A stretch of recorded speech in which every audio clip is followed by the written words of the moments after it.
Match শুরুর আগেই ফলাফল ফাঁস করে দিল কালিশা টিয়া পাখি। দর্শক, আর কয়েক ঘন্টা পর হাই ভোল্টেজ ম্যাচের মুখোমুখি হচ্ছেন পরছন বরিশাল ও কুমিল্লা ভিক্টোরিয়ান্স, যেখানে কুমিল্লা ভিক্টোরিয়ান্সকে হারাতে পারলে কেবল প্লে অফ নিশ্চিত করতে পারবে পরছন বরিশাল, নয়তো রাত্রের ম্যাচ খুলনা ও সিলেটের দিকে চেয়ে থাকতে হবে পরছন বরিশালের।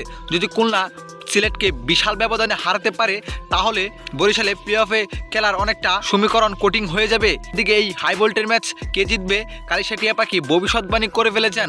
দর্শক, ইতিমধ্যে পয়েন্ট টেবিলের 3 নম্বরে আছেন পরছন বরিশাল, তবুও তাদের সামনে অনেক সমীকরণ। তাই তো আর কয়েক ঘন্টা পর শক্তিশালী কুমিল্লার ভিক্টোরিয়ান্সের বিপক্ষে মাঠে নামছেন পরছন বরিশাল, যেখানে তাদের বিপক্ষে এই ম্যাচটি যেভাবে হোক জিততে হবে।